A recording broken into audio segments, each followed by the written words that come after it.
So my entire community in Jordan disowned me, and they think that I brought shame to them. And my father, now for the last 25 years, has been threatening to kill me. So they believe if a woman brought shame to the family, that the father or the uncle or the brother would kill her. The threats, they never go away. And especially after I wrote my book in 2018, they increased so much that I had to get the police and the FBI involved. So there's always consequences and there's always a choice. We have a choice that we have to deal with. I may be perceived by others as broken and not good enough and a shame to the family, but I love the life I created. I love how I'm empowering people and inspiring people through my journey, and that's worth it.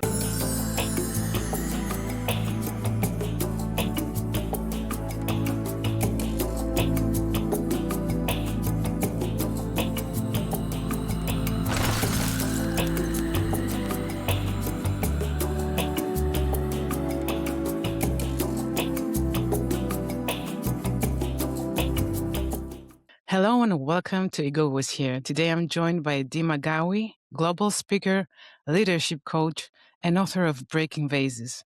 She shares her journey of courage, resilience, and reclaiming her identity against fear and the pressures she faced growing up. Hello, Dima. Hi, Anna. It's wonderful to be with you. It's wonderful to have you here. I was so inspired by your story. Thank So you. inspired. And I really wanted you on the show. Well, I'm so So grateful. Yeah. So tell me, Dima, can you tell us the story of your grandmother's graduation game in her kitchen and why it Yes. became so important in your life? Yeah. So my grandmother was not allowed to go to school. Since she was a little girl, she would watch her brothers put their backpacks on and walk to school, but she had to stay home and cook and clean. Oh. But she really, really, really wanted to learn. So she taught herself the alphabet so she can read magazines and follow her favorite movie stars. So since I was a little girl, it was so important for her that I get educated. She didn't want the same cycle of Mm-hmm. whether it is abuse or ignorance to continue to move forward to the next generation. So what she did was she would create a whole activity or a game in her kitchen, and she would get one of her magazines and wrap it and tie it with a red ribbon, and she would say, "We're going to play your graduation. It's your going to be your graduation today." And she would have invisible audience in our imagination in her kitchen, and she would say, "Help me to congratulate the next graduate, Dima Ghawi." And then I would be 5 years old, barefoot in my play clothes, and she would ask me to run to her, so I would go and she would hand me the diploma. And she would play this game with me over and over and over again because she knew early on that she needed to inspire me. She Mm. wanted to plant the seed of empowerment and create this dream. And of course, I would not be doing what I'm doing right now without that game and that inspiration that I got since I was 5 years old. Yes. Did you feel that tension between your grandmother's voice and society's rules, even as a child? Oh my goodness, yeah. Even the Mm. lessons that my grandmother taught me were conflicting. So, one lesson is about the graduation game, and you can do anything you want and bring light into your life. Because we have a phrase in Arabic that translates to knowledge is light and ignorance is darkness. So, Mm-hmm. bringing knowledge and awareness, but she also knew of the expectations that I had to deal with. So, one time we were playing in her kitchen and she brought a glass vase and she said, "Do you see this perfect glass? A girl is just like it.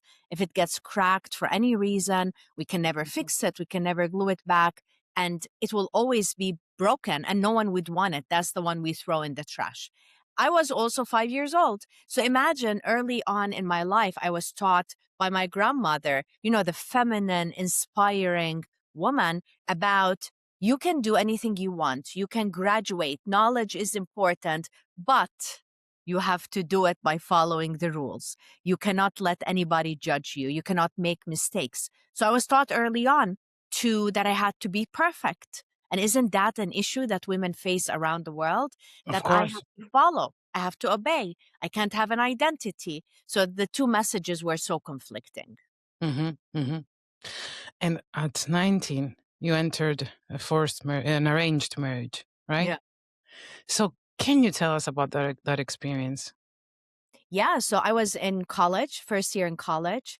And of course, I had the dream of graduating and achieving the goal that my grandmother had for me. But then one of the most eligible bachelors in our community, their parents are distant cousins to my parents. Yeah. And they called around Christmas and they said they wanted to come and visit us and they were bringing him with them. And of course, my parent automatically realized that that could result in a potential for a marriage. So they were so excited because he is educated in the US. He lived around the world. He's very successful in business, even at a young age. So like what more would a woman would dream of, right? Plus he's very, very charming. So I resisted. I didn't want to go and meet him. And I didn't want the whole thing. But my father, who I cannot say no to, he said, come on, you have to go and meet our guest. So I met him and I fell in love at first sight. He's so charming, tall, has beautiful dark skin, has this beautiful aura. I always say the only thing he was missing was just the white horse. And yeah. And then within a month, we got engaged. But that to me also shows me how we're programmed early on. We're looking for the charming prince to come Mm, and save us. It's all the Disney movies, all the things yes. that we've been programmed. And even though I wanted to get educated, but somehow there was something more important that took over. So we got married and we moved to San Diego. He wanted to start a business in the US. So after 1 month, no, 1 week after our wedding, we moved together to the US. Wow. Wow.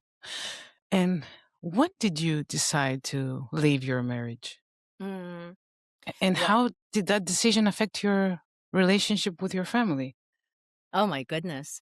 Oh wow, how many hours you got? So Many. one. One, yeah. I decided to leave when I totally lost myself, when I had no identity whatsoever. Because even though he had the image of the ideal match, Hmm. but even simple things I couldn't do. I couldn't leave our home without permission. I couldn't talk to my mom more than 15 minutes a week. I wasn't allowed to have friends. I was so silenced. I was not allowed to have any identity. And that was part of the plan, marrying a young girl with no experience, so to be totally controlled and not to know any better. So when I got to a place where I got into deep depression, and when we think of Mm. depression, we think that this is something so horrible. In my life, it was the best blessing ever because that was the time I started to question the norm, question the stories I was told, question my identity. And I realized I didn't have any identity. I wasn't allowed to have any goals or dreams for the future. There's a certain role I was expected to live. And if didn't play that role perfectly, I would be considered not good, Mhm. broken like the glass vase. Yes. So I got into deep depression, and that's when I started to call my mom and call my friends and ask for guidance, and no one was available. It just happened that one specific day when I needed guidance, no one was there. And that's when I was on the floor crying and just started praying. I just like, God, please help me. And that was the first time that I got a message. And the message was that I have a choice. I didn't know I had a choice. I can either choose to continue to live and satisfy everybody around me. And the problem was that at that time, I would pass the vase to the future generations. So if I had kids, I would pass it to them and I would expect the Yes. same thing from them because Hmm. I wouldn't know any better. Or my other choice is to choose myself. And now it sounds simple, like, of course, choose myself. But when I'm being programmed all along that if Hmm. I choose myself, I'm going to be broken. I'm going to be thrown in the trash. I'm not going to be good enough. That's when the struggle happens. And at that time, I was just 24. So imagine going through all of this internal conflict, being away from family and friends because they're in Jordan and I was in San Diego, and trying to discover this. But even now, as I'm coaching people around the world, I realize how many people don't realize that they have the choice. They're worried about making mistakes. They're worried about being Yes. judged and not being seen as perfect. And this is a struggle Mhm. all of us women have.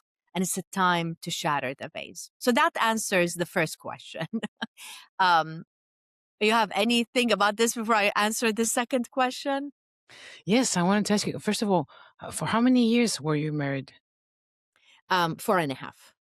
4.5. And how were you able, like, after that day when you prayed, how long did it take you until you were able to, tell your husband that Mm. I just want to leave the marriage? Um, it's not a matter of telling him. At that time, he was back in Jordan, starting another business in Jordan, and I was expected to continue to stay in the US, live with his parents. So I had to live with his mom. uh, so I It didn't just tell anybody. gets worse. I packed and I escaped. I couldn't tell anybody. I was giving them signs and telling them that I'm not happy, I'm depressed, and nobody understood. And the abuse would, even the verbal abuse would be worse and worse the more I expressed what I was feeling. So I got to a place where I just, there's nothing more I can tell them. So I Mhm. packed and I escaped. And did you have a plan at that time? No plan. The only thing I had was I rented an apartment and I activated the utilities. That was it. So it was in a low income neighborhood.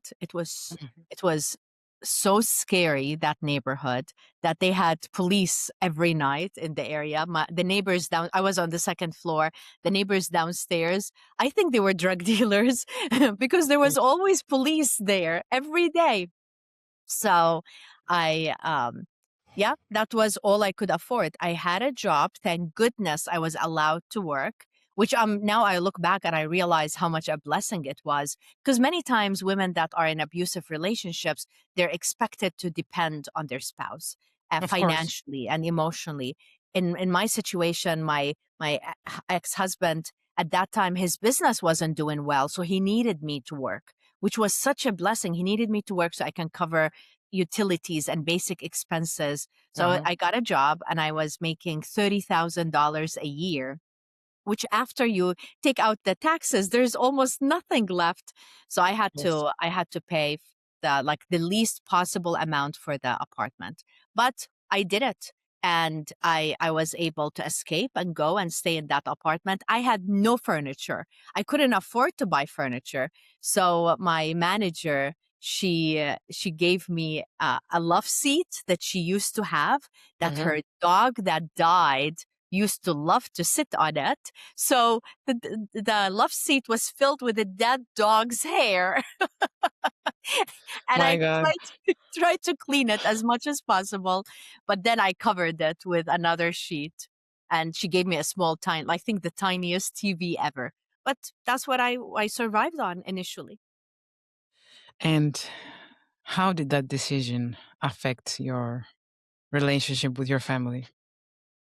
My grandmother warned me, right? She said, if a broken vase will be thrown Uh-huh. in the trash. So my entire community in Jordan disowned me, and they think that I brought shame to them. And my father, now for the last 25 years, has been threatening to kill me, because there is a concept, and it's not, has nothing to do with religion. I was raised Catholic and I always am intentional in saying that. It's called honor killing. So they believe if a woman brought shame to the family, that the father or the uncle or the brother would kill her, and they may end up in jail for like a month or two, but they come out with a celebration because they believe they broke the shame. The only reason I'm alive and living in the US now is because I am here and my father is in Jordan. But the threats, they never go away. And especially after I wrote my book in 2018, they increased so much that I had to get the police and the FBI involved. So there's always consequences and there's always a choice.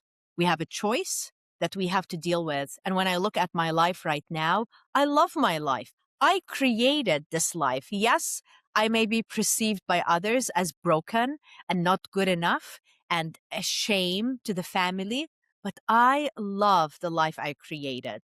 I love that how I'm empowering people and inspiring people through my journey. And that's worth it. I'm okay to be broken. You're amazing. You're amazing, Dima. I mean, Thank you. you're so courageous. Tell me, what does honor mean to you compared to how it was taught to you growing up? Yes. So what I was taught is the honor is maintaining the reputation of the family Hmm. and keeping the status quo. You don't change anything. You don't take risk because risk can result in failure, and failure would destroy honor. So honor is how you are belonging to the bigger picture. You're part of a tribe and you need to maintain the image and the reputation of the tribe. If you're not good enough, you will be thrown out of the tribe. That's the honor in the past. The Hmm. honor right now is making a difference in the world, creating a better environment. The honor also is challenging the system and creating something new that's more beautiful than it was before. Hmm. That is my honor. It is my legacy. It's the difference that I'm Yes, making and why I was born. exactly. So, in writing your memoir, was there a moment where reliving certain memories surprised you with how much they still affected you? Yes. You'll be surprised if I tell you every single sentence until things started getting better. Uh, I would write for about half an hour and then I would need to take a nap for 3 hours. Imagine. yes, yes. Because it's so intense Yeah, to just be in a place where I'm because when I'm writing, I have to remember how things smelled, how things looked like, what are the colors, what are the mhm, feelings, who were there. I had to relive the experience. And it of course I've done a lot of healing. I've done at that point when I wrote the memoir, it was published early 2018. I did more than 10 years of intense healing, but then writing it was so tough. But do you know what even was harder than writing? what? It was recording it because I record it on Audible on Uh-huh. Amazon Mhm. and reading it and hearing myself say the story and say the words. Oh my Yes. goodness. That was so hard. The producer, she was so funny. So I had somebody who helped me with the recording and all of that. Every like maybe every 10 to 15 minutes we had to open the windows, we had to light candles, and then we would shut the windows, turn off the candles and record another 10 to 15 minutes. It was so intense. These Mm. things are not easy. Like when we talk about, oh wow, you're so courageous or you're resilient, it's not like a moment in life and we move on. We keep Mhm. living it, and certain things and certain memories will continue to show up. But part of resilience and part of being courageous is that trusting in ourselves that we did the right choice and it will be for the better, and trusting in a higher power, whether it is God, Yes. whether it Yes. is universe, that there's something bigger than us that is protecting us. And that's what keeps me moving forward. Yes, it was tough and it continues to be tough. There will always be emotions that come up, but how can I continue to trust myself and trust God even more and more as I'm going through this journey? Exactly. Have you noticed differences in how men and women respond to the vase metaphor? And if so, what? I'm so impressed by the response, specifically men. I know how the response of women would be. Women would be more relatable and they would be like, "Wow, this is so great. Like I thought about my story." And for some reason, I assumed that many men would resist it. But that was not the case. I would have messages of men in India. One specific one, he was telling me how he was crying when he was watching my TEDx and how much he related to the message. I have other men that would buy the book for their spouse, for their daughter, for their granddaughter, because they want to inspire them. So I'm just amazed. And what amazed me more was that I always thought that the glass vase is about women, that women, we are told to shatter the vase. It's like as if it's gender specific. But what I learned from this journey is everybody got a vase. Men, Everybody. Hmm. everybody, men too. Yes. So Yes. every single person, and maybe that is part of our purpose. Part of our purpose is to discover the vase, to challenge the norm. And maybe we don't shatter the whole thing at once. Maybe little breaking, little piece every week, and then Exactly. eventually it's gonna crack. Exactly. Yeah. Yes. Yes. Because there are also men that are being abused. There, and I'm sure there are. Maybe the percentage is lower, but your memoir uh, is real about men as well, because there are so many expectations regarding men, and Yeah. I'm sure they feel the pressure as well. Yeah. Um, you said at some point, I'm still afraid of public speaking. It doesn't go away. It gets better, but it doesn't go away.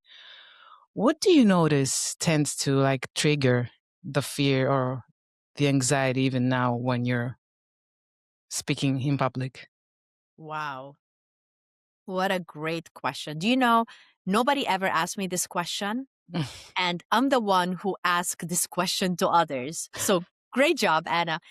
I Thank you. believe it is the fear of expectations and the fear of disappointing others. I Mhm. believe this is what caused my fear. And I used to have major anxiety. So here I am, a public speaker, keynote speaker. Now I'm so much better. But in the past, I would be crying for over a week. I would cry on my way to the location. I would cry in the restroom and then fix my makeup and get on the stage. It was very intense. And I hired many coaches to help me with that. And I Mhm. discovered after a while that the reason it was so intense is because I'm afraid about disappointing the event planner and afraid of disappointing the audience. So when we translate this, who was I really afraid of disappointing? It's my dad. All my life, since I was a little girl, I knew if I disappointed my dad, if I made a mistake, there would be consequences. At that time, they still beat us up, or be locked Yes. in the room, or deal with things that are very painful. So it's interesting how as if we're little kids running around, even though we're adults and dressed up in adult clothes, but inside of us, a lot of these emotions from our childhood still influence us. Of course. One time, oh, go ahead. No, of course, for me as well, because I'm an actress and I've said it before, doing this podcast creates a lot of anxiety because I suffer from crying anxiety, but I came to understand that the reason that I'm so anxious when I'm about to start an episode is because here I have to be myself. I'm not Mm, able to hide behind the role as an actress. And as you said, again, I don't want to disappoint anyone. I don't want to sound stupid. I don't want to fail anyone. So, mm, yeah, that always creates anxiety to me as well. yeah. It gets better, as you said. It Yes. yes. Yeah. I very much agree with you. You mentioned something about being seen, where it is Hmm. the anxiety of people seeing us for who we truly are, and afraid that they would see our own insecurities. Hmm. They would not see us in the perfect image with the fixed hair and the fixed makeup and like looking so good. They can see inside of our soul Yes. and realize that this soul could be broken. And even though that's okay, to be broken, but that's something also we avoid showing to the world. Hmm. And you were saying something about your father, um, and I forgot to ask you before. So you've never talked with any members of your family since then? So my father, I have not talked to him since 2001. So that's when I escaped. So 25 years ago. And he started abusing my mom and my sister. He's always been an abusive man. But as I was growing up, we were taught that, oh, what did you do to bother your dad? What did you do to deserve his Uh-huh. behavior? Nobody was talking about mental illness and maybe he has serious bipolar disease. We didn't know about these things. So he started being so abusive towards my mom and death threats, Mentally or emotionally or physically as well? all. Mm. Yeah. And he started threatening to kill her as well and my sister. So my mom and my sister, they had to escape. We planned the whole thing. My mom at that time was 49. My sister was 17. And by then I was 25. It was like it passed my birthday. And we had to plan. My mom and my sister had to leave everything behind, everything. Like when you think about my mom, 49, leaving her life savings, leaving her home, leaving her Yes, clothes, leaving her jewelry. And you know, Middle Eastern women, we love our jewelry. She had to leave everything. When we talk about resilience, that is resilience, what she did. In order to create a better life, she had to let go of the past, even the valuable things like possessions of the past. yes, So they yes. moved, and imagine a month later, it was 9/11. So thank goodness they came to the US safely. And it was very intense initially. It was so hard because the three of us were living in my small apartment with no furniture But you and were barely, safe. but we had pepper spray. Pepper spray. We Yes. didn't have like budget or knowledge to buy anything else, so we would have our pepper spray. And anytime we're walking into our apartment or leaving, we would just be checking everything with pepper spray. It's interesting how um, people that are abusive, all they have to do is threaten. They don't need to take action. But we Of course ended up not. living in so much fear Yes. just because of the threats. And I believe we still live with that. It's not to the extent like I don't have pepper spray walking into my home anymore, but it's constantly observing my surroundings. So, yeah, that's part of the consequences. And how's your mother and sister doing? Initially, it was horrible. Like, think about culture shock and not having any money, leaving their family and the loved ones behind, all the lies that were taught about us in Jordan to justify our actions. And it was just so hard, like a lot of depression and anxiety and barely paying the bills. But now my mom has a daycare. She has a daycare, a business in her home, and she watches these little kids. She cooks for them Middle Eastern food, and she became the first business owner in our family. She started her daycare about 20 something years ago, and she's doing great. Yes, there's always going to be fear, and yes, there's going to always be, regret and Mhm. worry, but we deal with it every day. We're able to challenge ourselves every single day. So my Yes. mom is in San Diego. I Uh-huh. live in Texas, and my sister is in Portland. So now we're spread, but we're still bonded to support each other and continue to build each other up. Mhm. So tell me, when fear shows up and tries to stop someone, what do you recommend they do to just keep going? Okay, so to tell themselves that fear is very normal. We all experience fear. They're experiencing it not because they're less than others that are taking action. It is first to realize that it is normal. And that applies to any kind of fear. The second thing is to start questioning what is this fear caused by? Is it caused because of the fear caused by the worry of failing? Is it caused by the worry of being judged by others? To really dig deeper into where is this fear coming from? And then to realize we don't have to take a major action all at once. What is the small little tiny step you can take to help Hmm. you get better? So we'll talk about, as an example, somebody who wants to leave their job, and they're afraid that if they leave a job, especially if the environment is very toxic and their Hmm. Hmm. boss is so difficult to deal with. I'm not saying one day go and write your resignation and say goodbye, I'm leaving, but Yes. maybe start networking, learn what, connect with people in the community, maybe take a course to develop new skills. And now we all need to develop new skills related to AI. Yes. Maybe start visualizing the life that you want. Visualize yourself Hmm. being in a job that you love, or maybe you started your own business. Visualize your bank account going higher and higher. Hmm. These are little tiny steps that we all have control of.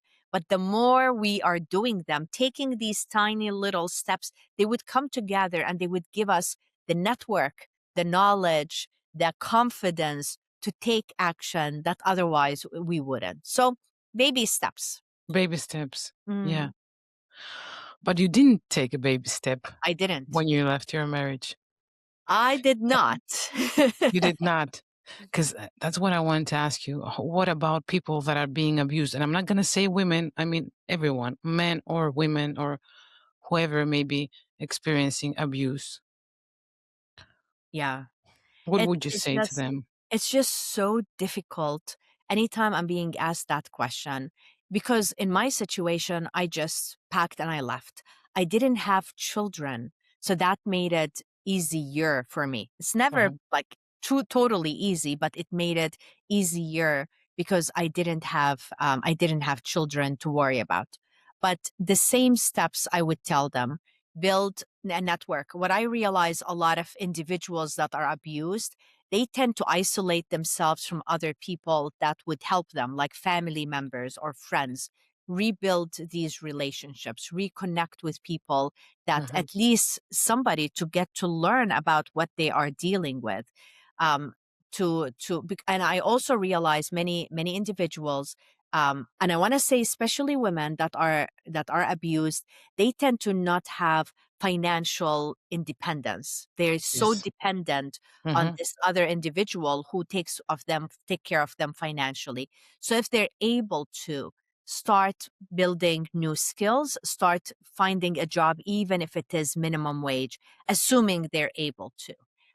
What I also realized, and that's something I had to deal with a lot, is low self-worth. I had no self-worth. I would not feel comfortable to talk to anybody. If you talk to me, then I would turn red and start blushing. So start telling Mm. yourself positive things, to build the confidence. There's so many resources online. There's so many podcasts like Yes. the one you're Yes. offering. Well, it's so important, because if we keep thinking we're not worthy, we're not good enough, and that's where, when people that are being abused, they tend to think like that, because Mm-hmm. I thought like that too. Yes. It's just like reshaping your mindset. And so once we start being a little more financially independent, a little more with a network, a little more with self-worth, that we deserve a better life, again, then we're going to get to a place where there's no way we can deal with ways, Mm-hmm. the old life. And of course, like in your situation, your audience is global. I know if I was in Jordan, I don't think I would have had the courage to do what I did. It would not be acceptable. I don't think I would get the support of the police. Um, but here in the US and a lot of Western countries, we have that. So if your audience members, if they are in the West, utilize the resources that are Mm-hmm. available, the support, the protection of the police. I didn't know when I escaped, and also when my mom and sister moved to the US. We didn't know of all the government programs that were available. I'm Now I'm sure. just Yeah. seem Yes. shocked. We Yes. we had to depend on ourselves for everything. And I like the idea because we survived on our own, but our life could have been so much easier if we figured out what programs, are available for individuals with low income or individuals with something that Yeah. I would have been able to utilize. So it's it goes back to the phrase I mentioned earlier: knowledge is light and ignorance is darkness. Many individuals that are abused, including myself, we were living in the dark. We were told we're not good enough. We were afraid of disappointing others. Everything is done to keep our knowledge low. Everything is done to keep our financial independence so, like, almost impossible. So in order to get to the light, we need to focus on bringing our own money. We need to continue to educate ourselves. We need to uplift our view of how we view ourselves, and also build our network, our community, our family, assuming the family is supportive. Otherwise, find friends. Sometimes friends are as more closer than family members. Yes. Yes. And I know it's easy for me to say this. Every person is different. Every situation is different. But this Dima, is no, no, it's not what I, easy for you because you're a survivor.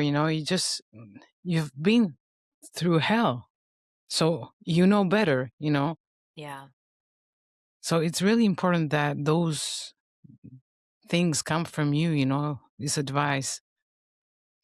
So when you chose the title "Breaking Bases," were you naming an act of rebellion, an act of survival, or an act of self-love? Like, could you also tell us what the readers will discover in the book?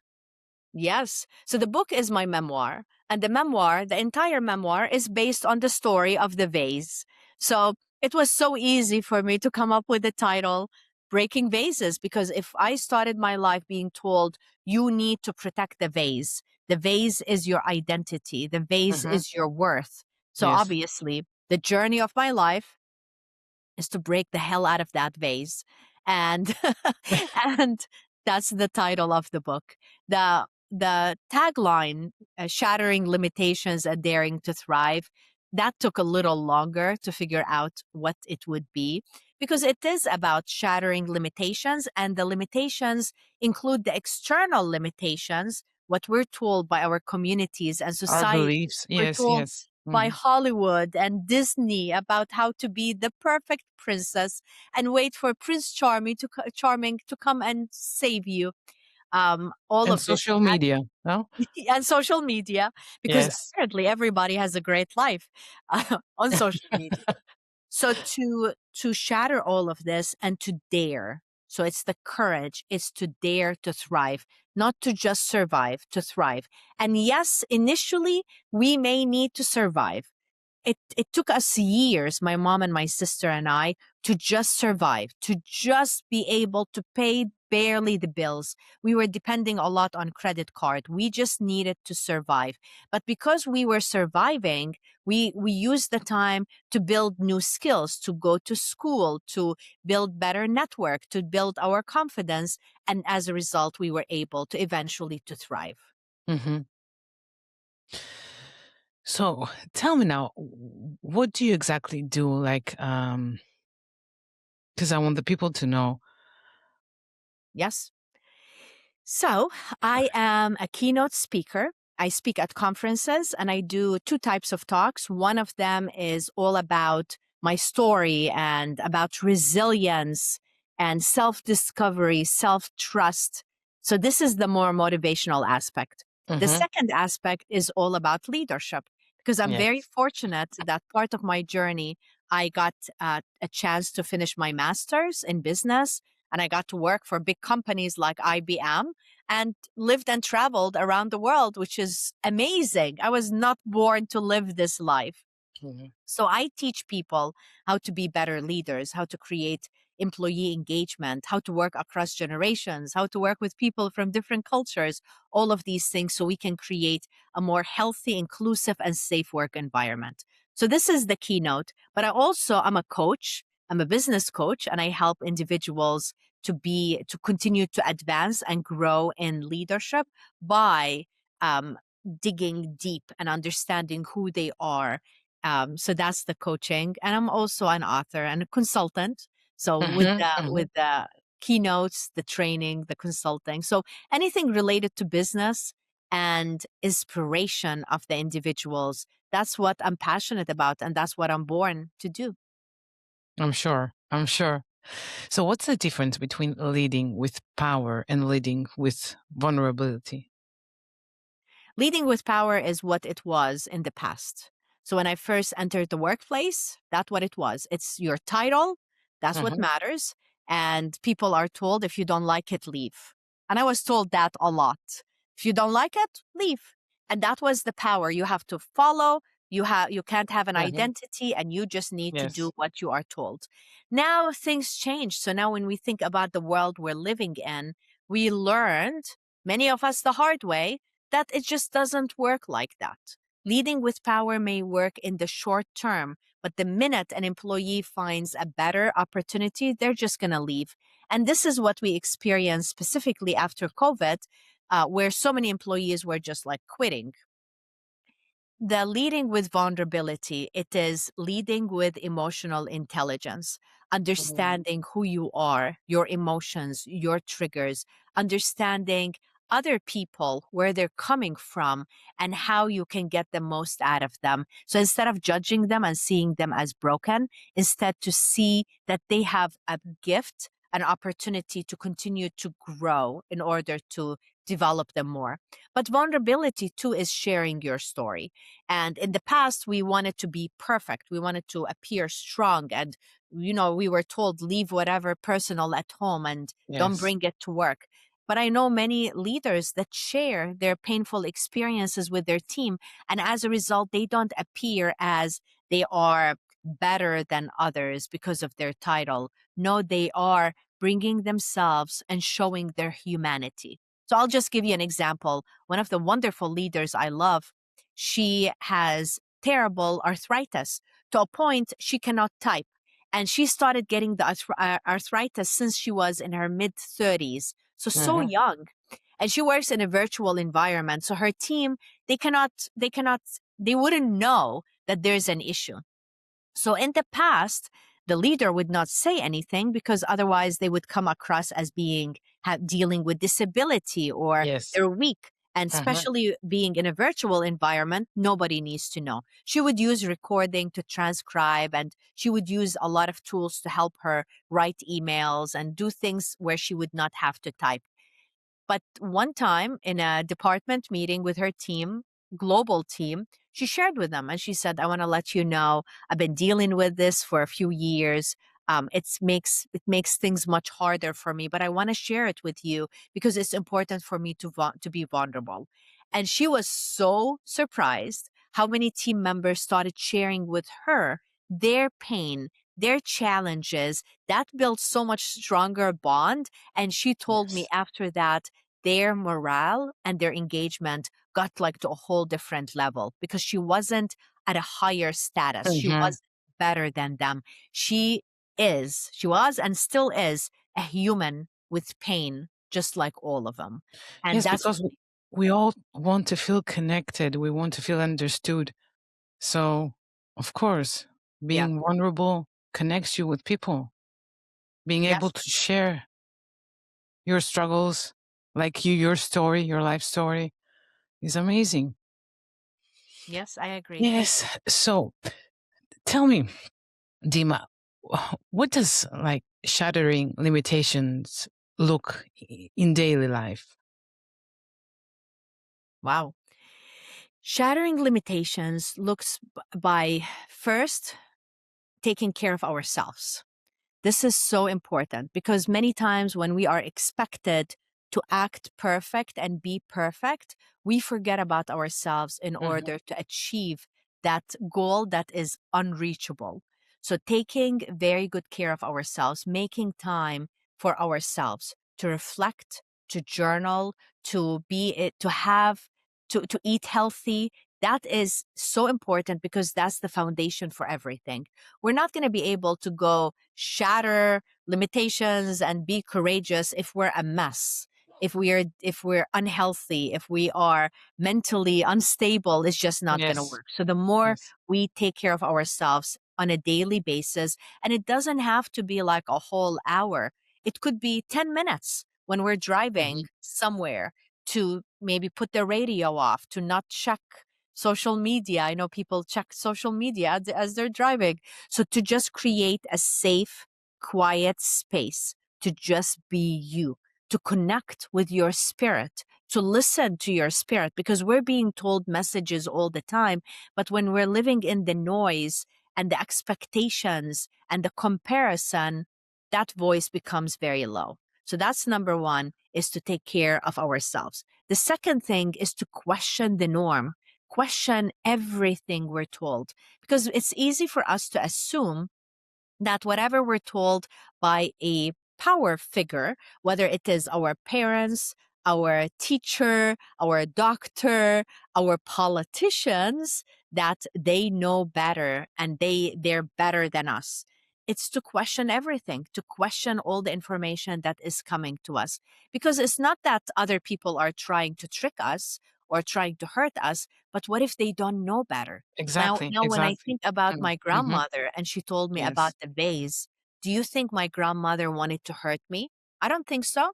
I don't No. think my grandmother wanted to hurt me, but her message hurts.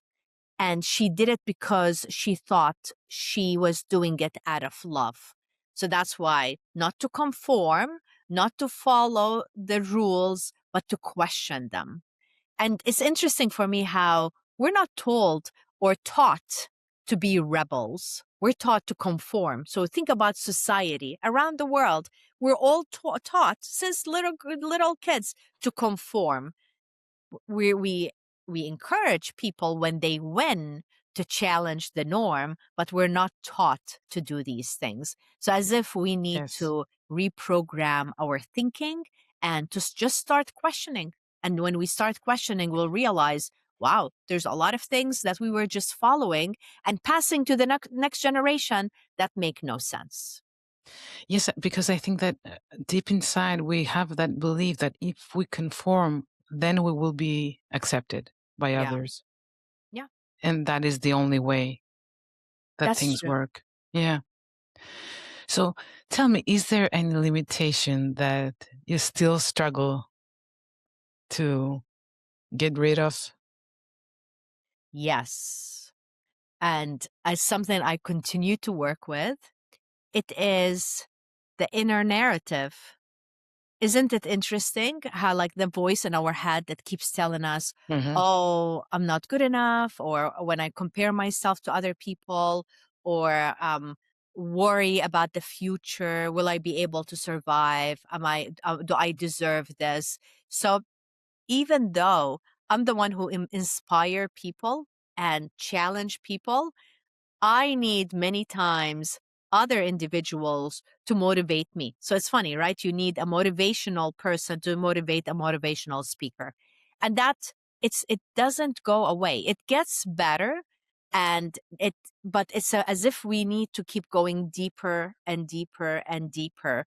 And I believe this is something that we're going to continue to deal with until the day we die. It is Yes. part of the Mm. life journey. It's part of being a human. Yeah. Yeah. And Yeah. how did it feel the first time someone told you that your story gave them the courage to face their own fears or challenges? Oh, it felt amazing. Oh my goodness. That's when it woke my eyes and I realized, oh my goodness, my story has a purpose. Because when we think about being resilient, there's different phases of resilience. There's one about surviving. Okay, I'm going to be resilient in order to create a better, safer space, like running from a bad relationship, or like leaving a bad job because we're abused in that job.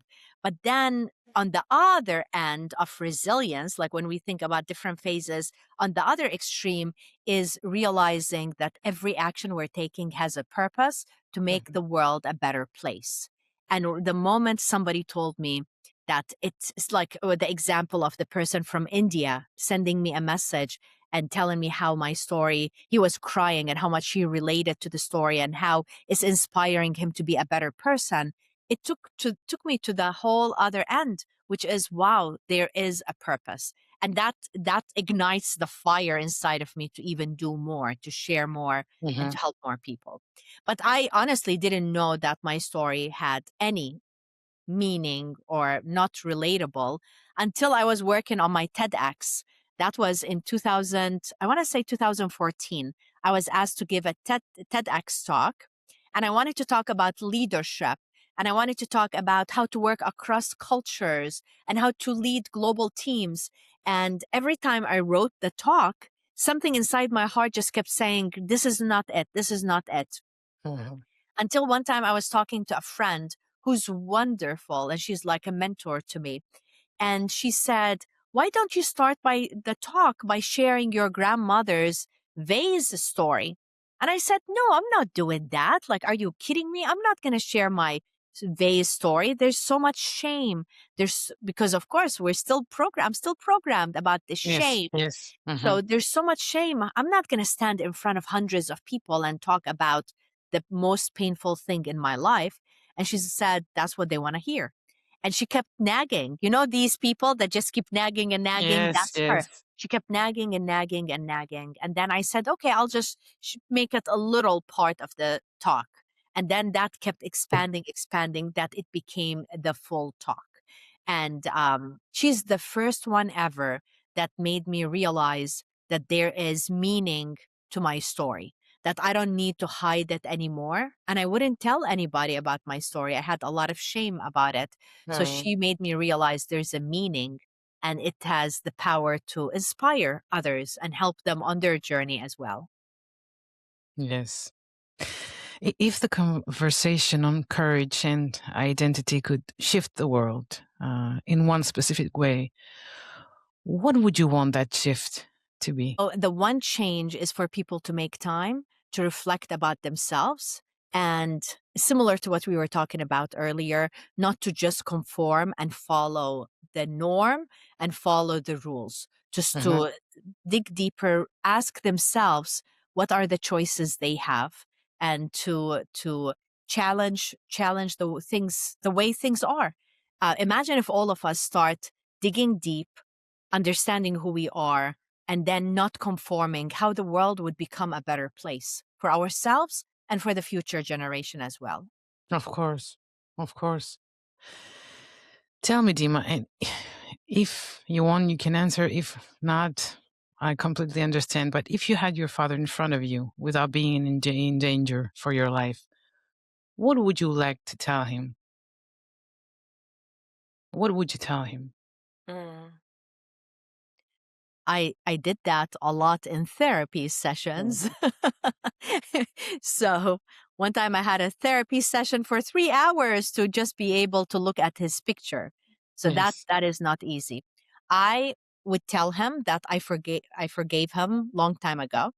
Hmm. I would tell him that I wish our relationship was better because as any woman, any girl, we all need the father figure, where that's Hmm. supposed to be our first love, right?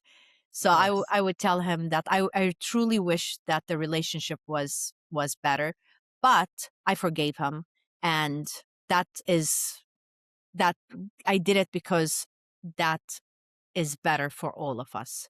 But I also would tell him, even though it was not intended by him, his action, his threats, the fear that he created made me a better person, made me a stronger person, even though it was not his intention. So maybe I would even thank him for that. Wow. Uh, so tell me, what legacy do you hope your work leaves? Not just in leadership, but in Yes. human courage. Yeah. So my legacy is beyond shattering limitations, is beyond just shattering the vase. And the legacy is what a new project I'm working on, which is my new book about Mhm. rising from the shards. So there's something about that we challenge the norm and we break the old expectations. But do we want to stay broken on the floor? No, we want to No. build something new, something that we create, the life that we desire. And it is building again, rising from the shards. So that is my legacy, is to help people across generations, across cultures, to rebuild themselves and feel good about themselves and truly discover the resilience within. Yes.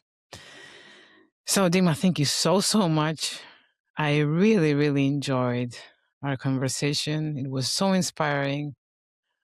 And I wish you great success with everything you do, with your books, with your talks. Like, keep inspiring people.